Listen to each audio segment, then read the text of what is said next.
Canadian Geese. This is a poem I wrote after several visits to Thornton Reservoir, where all the geese are completely bonkers things, um, crowding on the water.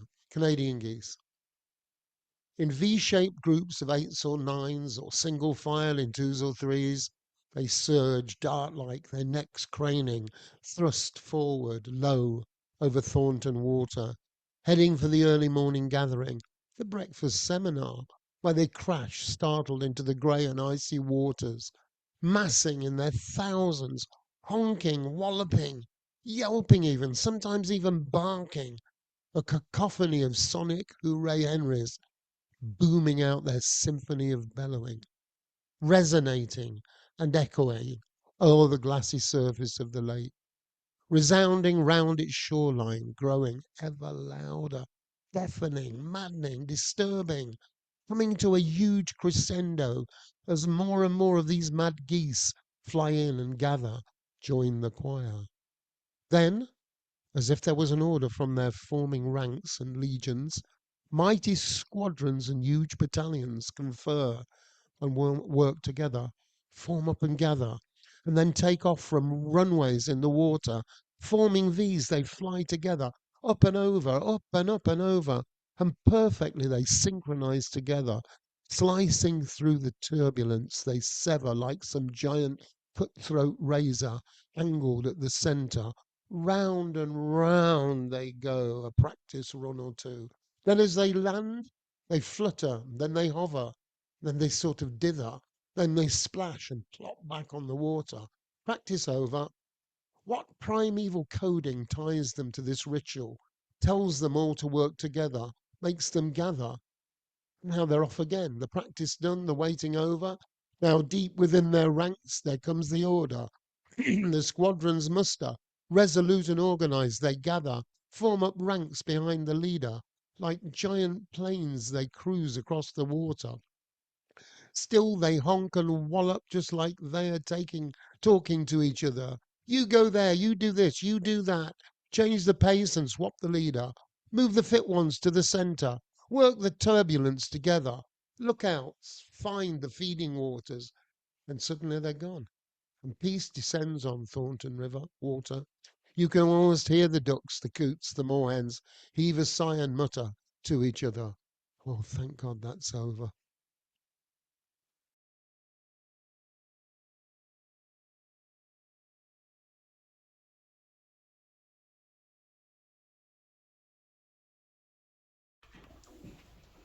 Hi, I'm Tonya. This poem, Gimlet, was written for a colleague who came to work just after eye surgery and made me think a little bit about work life balance. Gimlet. Once we were hunters. Eyes at the front, no twitchy, wide angle worldview needed for the Homo sapien. Predatory and proud, we stalked veldt and forest. Our aim was true. Then, frightened or enlightened, we scoured the skies, raked the horizon for glimpses of meaning. Celestial bodies perceived, named, venerated by seekers who went before, encircled holy ground with laser accuracy for the first rays to hit and signal the solstice. And now, our focus has shifted. Heavenly to quotidian, we stare at our hands, at the words and the numbers which define, enrich us, control us. The pollution of the digital world, thickening lenses, discolouring our senses, reducing our vision to binary choices. Time to look up, scent the air, and seize the day.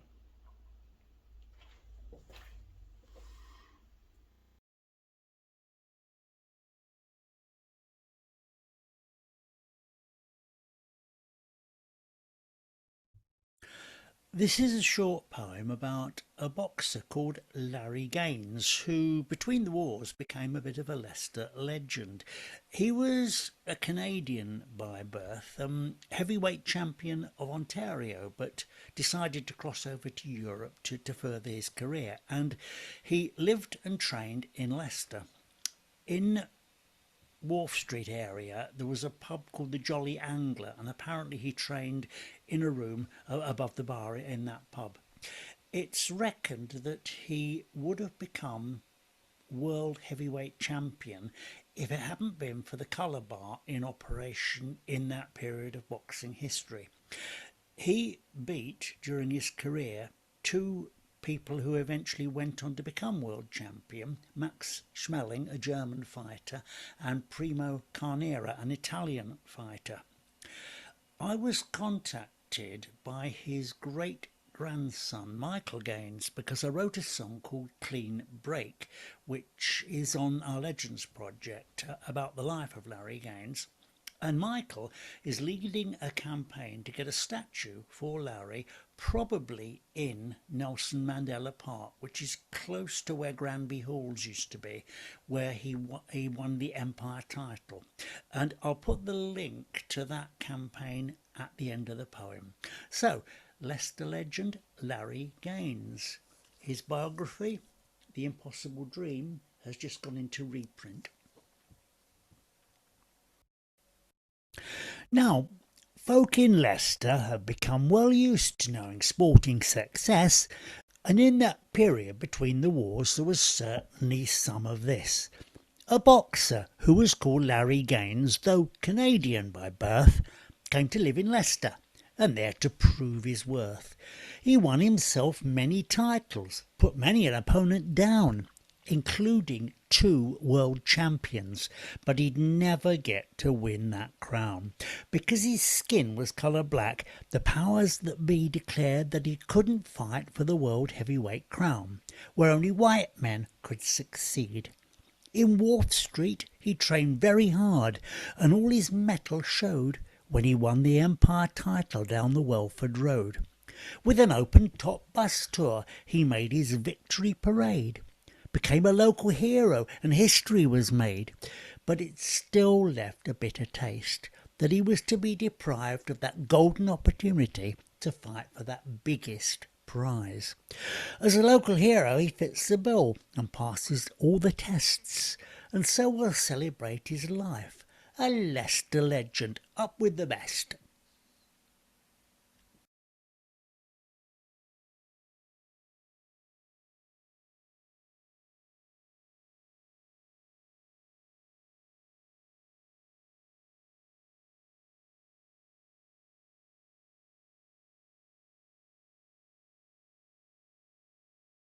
Journey to Eternity. My heart missed a beat. The clock stopped. I did not hear it chime my departure. I am not there any more. I am underground somewhere. I cannot see. It is so dark. I am on a bed of damp leaf mould. A heavy pile of stones pressing down on me. They mark where I am now. My friends, who went before me, they are nearby. The others with me here are silent. They do not speak. Passing visitors speak in many tongues, but we do not hear them. Birds rootle in the leaf mould for insects, but they do not disturb us. Time passes by. We lie here without a care in the world.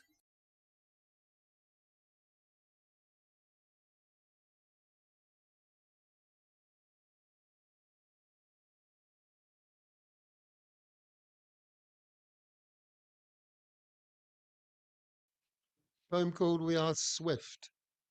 Um, yeah, We Are Swift. I often get them mixed up with swallows, so um, yeah, I know they're bigger. I don't know much more about them than that, apart from their sickle wings, but I love them. We are swift.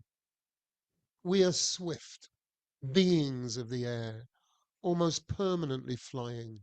We drink, we eat, we preen, we even sleep upon the wing.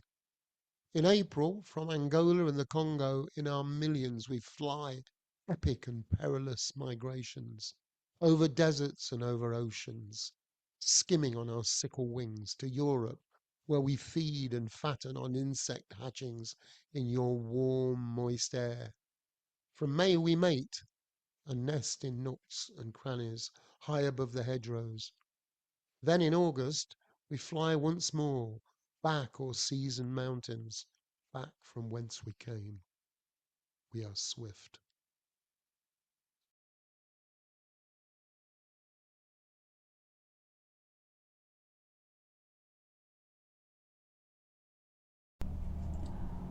I'll do it later.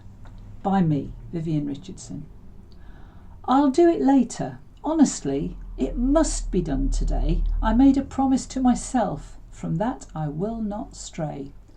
I'll do it later, certainly, to get it off my mind. Then I can do some other jobs. Leave that one behind. I'll do it later, definitely, but when, I cannot say. First, I must return a call that I missed yesterday. I'll do it later, surely. Put it off no more. I should have had it done by now. I've told myself before. I'll do it later, doubtlessly. Somehow it's been missed, but when it's done, I'll be thrilled to tick it off my list. I'll do it later. Seriously, I'll no longer leave it. I'll give myself a gold star when finally I achieve it. I'll do it later. Assuredly, this project won't take long. It's relatively easy, not something I'll get wrong. I'll do it later, genuinely. It goes round in my head. It's beginning to annoy me, so I won't waste time instead. I'll do it later, truly, then go out in the sun, knowing that it's gone away, disappeared and done. I'll do it later, absolutely. You just wait and see, then I'll be a happy person, once more breathing free. I'll do it later, really. My to-do list will be completed. I can no more prevaricate. I will not be defeated. I'll do it later, obviously. As soon as I've a minute. My schedule's pretty full these days. So many ideas in it. I'll do it now. Today's the day. I will grasp the nettle. As soon as I've had one more drink, so I'll put on the kettle. I'll do it now, yes I will. I'll do it now I've time. I'll settle down and focus well. But first, I'll do a rhyme.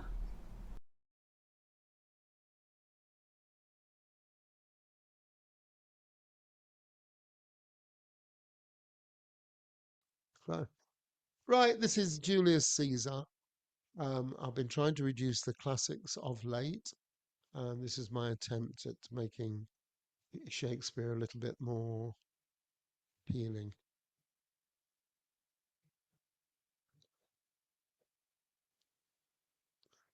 Friends are Romans and a countryman. Lend your ears to me a minute. Don't lend 'em to that Brutius. You'll never get 'em back again. Yes, Brutius. It's me, your old late Julius. You know, the one you tried to stab with your great big bloody gladius. You said you were my amicus, and I believed you, Brutius. But I would not trust you now, as far as I could chuck you was. You cannot trust that Brutius. All he ever did was lie to us.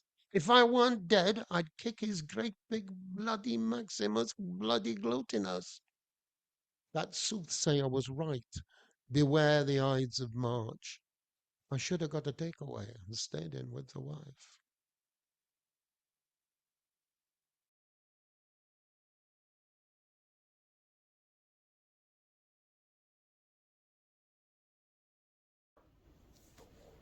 Beltane. Hopeful dawns bright Beltane over our ancient greening land. But iron rains quench peaceful dreams as children die and mothers screams while fires burn and old men scheme for the whole wild world in their hands.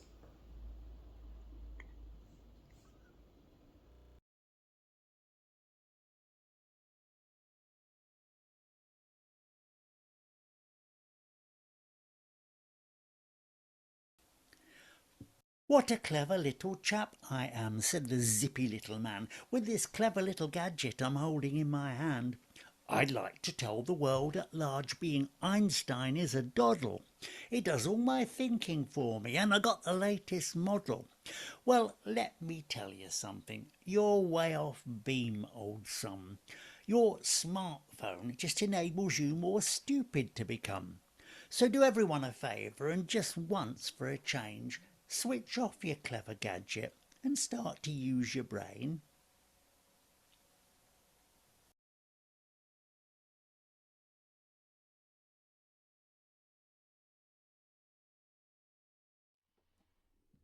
and I laughed. The other day I went to McRonny-Donny, Clacky Wacky, Happy Flappy, Bonky Wonky, Ticky Tacky, McBurger Wurger, McThingamajiggies. I said to the galley behind the glass wall, can't hear a thing you're saying, fancy wancy thingy-majiggy.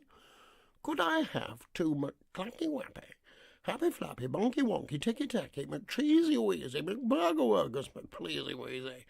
And I laughed, and I laughed, and I laughed, and I was so happy. And she said, what McDrinky Winkies would you like with McThatty Watty?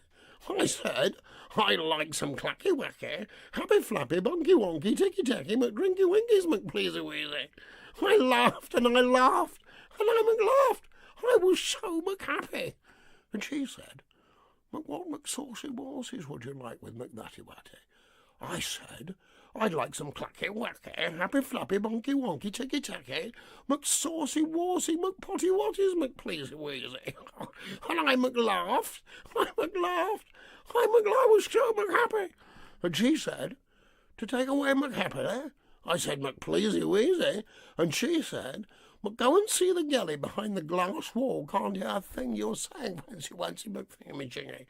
And I said, thanky wanky, and I laughed, and I laughed, and I laughed. I was so happy.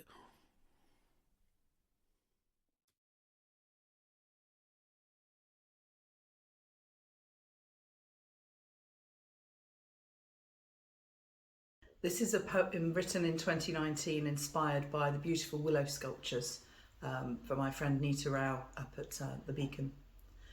Spirit of the Woods. Willow spun, clockwise, spiral-skirted goddess rooted deep in place. Graceful arms enclose a golden sphere, energy for every living being. When every sacred sunrise life starts anew, bluebell scent, damp spring air, floral notes, leaf mould and rain, our boots sink into cold mire.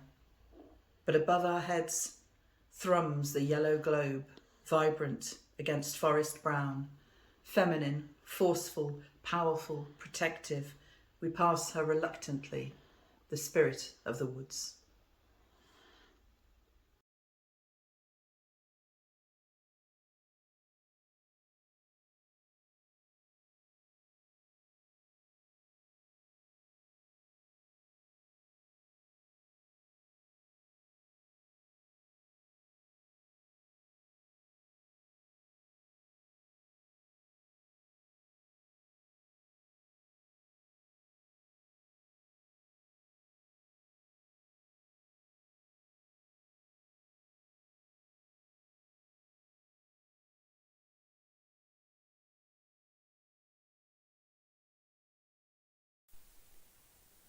Luray Caverns. In the wondrous world of the Blue Ridge Mountains, where the large, colourful butterflies flit in the sun, across the miles of rolling ranges fading into the distance, ever mauve in the gathering gloom. Shafts of sunlight glinting down as the evening approaches. Time to drop down from the vistas of Skyline Drive into the winding Shenandoah Valley below. Down to the call of the carillon with its 47 bells, cast in the homeland at Taylor's Foundry in Loughborough. Time to take a deeper look into the depths below the surface. Another world of wonders awaits the passing visitor. Caverns of a depth immeasurable and heights unscalable. Stalactites, ever bright, glistening wetly in the lights. Suspended hundreds of feet long and years in the growing. Dumpy stalagmites, standing solidly, like phallus taller than men. Curtains stained in cream and beige and gold, patterns that would outgrace the drapes in any mansion. Cave pearls, so rounded and smoothed, rolled back and forth in hollowed dips, like white peas in a glass dish. Mud flows frozen in time, like the beach of ripples, stretching for seemingly miles into the depths of beyond.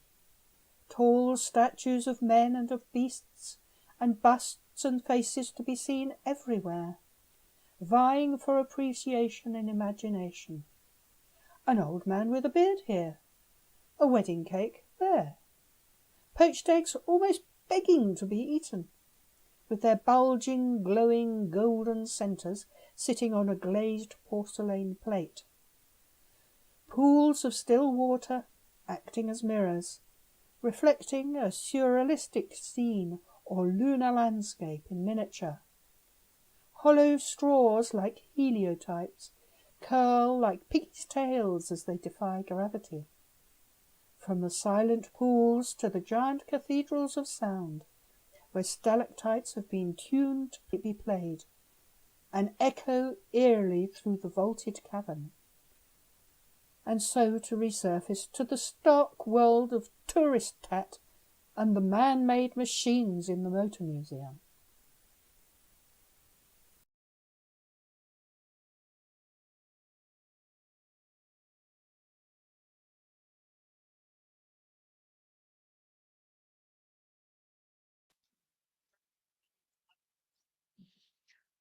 This poem about starlings is a pretty depressing poem. I don't often do depressing stuff. There's a bit of comedy in it, or a bit of lightness, but it sort of epitomizes a time when I was doing a social work degree in Birmingham, and we were up the M6 and down the M6, and oh my God.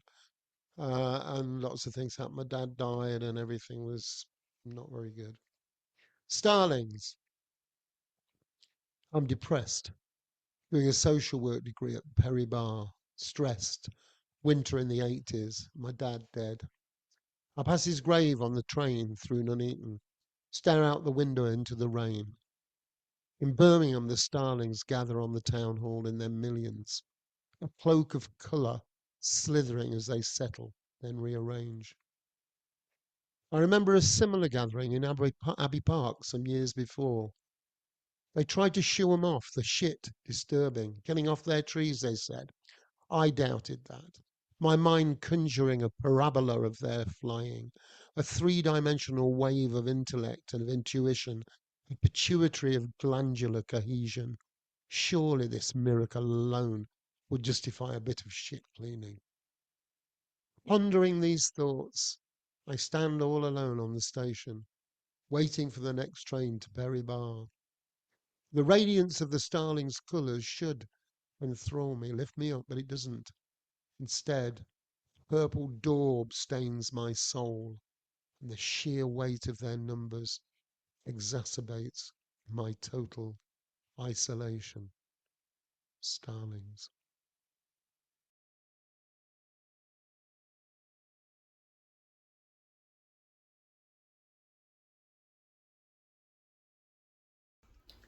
Gather them close, a poem about death. Gather them close, the leaves that have fallen, warmth for a cold earth, food for the worms. Gather them close, the dreams of the old ones, brown man beats green man, winter draws near. Gather them close, the throbbing of seasons, hearing the deep sound, the rhythm of time. Gather them close, energy circling, memory and bloodline, ancient and true. Gather them close, those that still love you, those that you love still. Gather them close.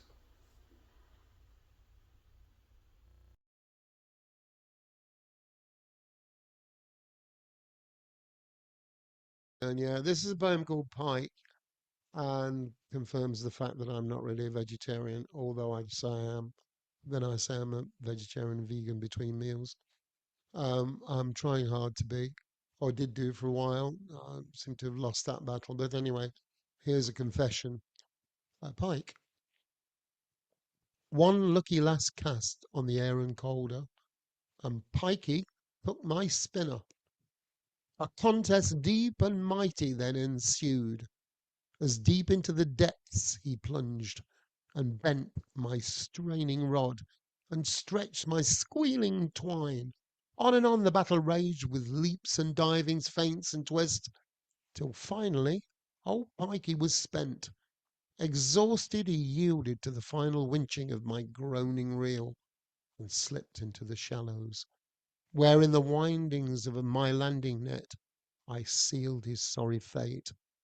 But here his will returned, his energy came rushing back. He thrashed and squirmed and raged and raved, such a serpent, now bowed and grounded, but still screaming hate. I dragged him with the net to higher ground and smashed his head in with a brick. I watched his body tremble, his death rattle. I felt his soul come leaping out. That vicious head, that shark of teeth, fearful shining torso, all now lifeless, dead and spent, splattered on the bank. At home I slit his gut, took out his bowels, cut off his head, sliced him up into thirds, 2 parcels in the freezer, the last I ate for dinner. Will this mad act of violence from me, the hunter, now register as karma on the Akashic scroll? I think not, since no more frantic victims will fall prey to Pikey's mad jaw. I